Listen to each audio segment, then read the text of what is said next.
Yes bank Q1 results, जून तिमाही में 10% बढ़ा मुनाफा। अब इस टारगेट पर लगाएं पैसे। यस बैंक Q1 रिजल्ट्स, निजी सेक्टर के दिग्गज बैंक यस बैंक के लिए जून तिमाही शानदार रही। बैंक ने आज नतीजे जारी किए हैं। एक्सचेंज फाइलिंग में दी गई जानकारी के मुताबिक इसका नेट प्रॉफिट सालाना आधार पर 10.3% और तिमाही आधार पर 69.2% उछलकर 343 करोड़ रुपए पर पहुंच गया। वहीं बैंक की नेट इंटरेस्ट इनकम NII भी सालाना आधार पर 8.1% बढ़कर 2000 करोड़ रुपए पर पहुंच गया। यस बैंक Q1 रिजल्ट्स, निजी सेक्टर के दिग्गज बैंक यस बैंक के लिए जून तिमाही शानदार रही। बैंक ने आज नतीजे जारी किए हैं।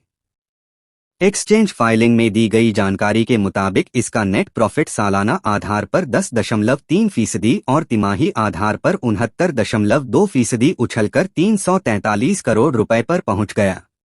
वहीं बैंक की नेट इंटरेस्ट इनकम NII भी सालाना आधार पर 8.1% बढ़कर 2000 करोड़ रुपए पर पहुंच गया। बैंक की एसेट क्वालिटी में सुधरी है। शेयरों की बात करें तो मार्केट इसके शानदार नतीजे को लेकर काफी पॉजिटिव था, जिसके चलते इस कारोबारी हफ्ते यह 4% उछलकर BSE पर 18.06 रुपए पर बंद हुआ। Yes bank FY24 Q1 result की खास बातें। यस बैंक का नेट प्रॉफिट जून तिमाही में सालाना आधार पर 10.26% बढ़कर 342.52 करोड़ रुपए और NII 8.1% उछलकर 1999.6 करोड़ रुपए पर पहुंच गया। इसके अलावा बैंक का ग्रॉस NPA तिमाही आधार पर 0.20% गिरकर 2% पर आ गया।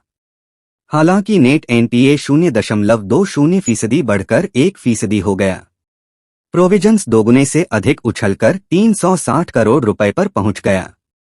नेट इंटरेस्ट मार्जिन सालाना आधार पर 0.10% उछलकर 2.5%, नेट एडवांसेज 7.4% बढ़कर 2,02,04 करोड़ रुपए और टोटल डिपॉजिट्स बढ़कर 2,19,369 करोड़ रुपए पर पहुंच गया। वहीं लोन बुक करें, इसमें सुधार हुआ है और रिटेल एडवांसेज की हिस्सेदारी तिमाही आधार पर 38.6% से बढ़कर 47.2% पर पहुंच गई। लोन बुक में 14% हिस्सा SME, 14% मीडियम कॉरपोरेट और 25% कॉरपोरेट का है। बैंक की टोटल बैलेंस आधार पर 11.7% बढ़ गई। यस बैंक में किस टारगेट पर लगाएं पैसे? यस बैंक के लिए जून तिमाही शानदार रही। मार्केट को भी ऐसा ही रिजल्ट आने की उम्मीद थी, जिसके चलते धड़ाधड़ शेयरों की खरीदारी हो रही थी। इस खरीदारी के दम पर इस हफ्ते यस बैंक करीब 4% मजबूत हुआ। अब आगे की बात करें तो ब्रोकरेज फर्म IIFL सिक्योरिटीज के वाइस प्रेसिडेंट अनुज गुप्ता ने इसमें निवेश के लिए 22 रुपए का टारगेट दिया है।